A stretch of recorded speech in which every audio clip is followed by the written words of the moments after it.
Nah, termasuk di sini kalau kita ingin tahu bagaimana Rasulullah SAW berdakwah, ya, berdasarkan urut-urutan ayat, urut-urutan surat yang diturunkan tadi, kemudian kita baca isinya, itu bisa kita simpulkan, ya. Di antaranya Al-Quran ketika itu memberikan penjelasan ajaran yang dibawanya itu tentang akidahnya tadi, ya, termasuk keseluruhan maupun bagian-bagiannya, dasar-dasar dan turunnya, itu semuanya disampaikan, ya, di dalam Al-Quran tadi itu dengan uslub yang tadi kita sudah jelaskan. Termasuk yang kedua, mengungkapkan kekeliruan pemikiran yang rusak. Ini juga cara yang diajarkan. Jadi kalau hari ini misalnya kita mau berdakwah sebagaimana cara Rasulullah, ya, dengan cara seperti yang tadi digambarkan dalam Al-Quran, membongkar dengan uslub sebagaimana Al-Quran tadi. Jadi tidak ada istilah dakwah yang sejuk atau misalnya dakwah itu yang apalah kata mereka gitu kan. Nah, karena kalau kita merujuk kepada apa yang dilakukan Rasulullah di masa lalu kan sama juga reaksinya, gitu. Ya, bahkan di dalam Al-Quran itu mengatakan waddu law tudhinu fayudhinun. Mereka itu berharap kalau kamu mau istilahnya itu berdamai, mereka juga mau kok. Nah, itu. Jadi kompromilah gitu. Ya, termasuk turunnya surat Al-Kafirun kan begitu. Ya kan, jadi sehari nanti ikut mereka nanti akan ikut gitu. Makanya Al-Quran mengatakan kul ya ayyuhal kafirun la a'budu ma ta'budun. Nah, kan begitu. Jadi itu karena nggak ada kompromi.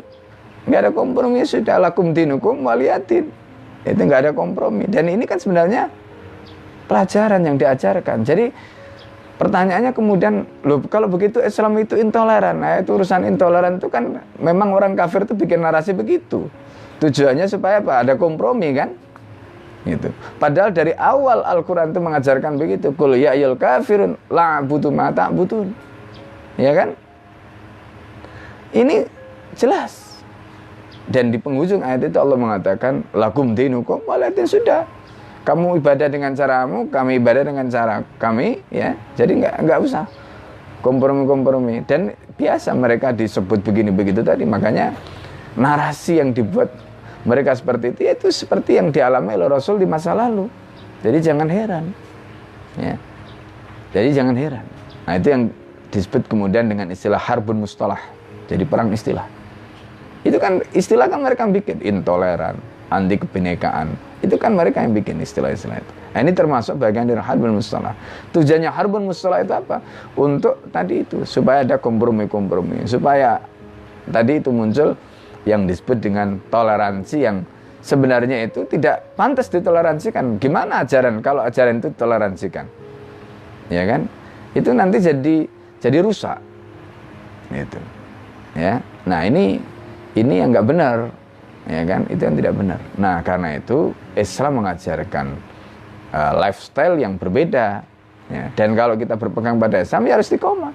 Meskipun tadi resikonya kemudian dicap begini begitu dan seterusnya tadi. Nah, itu.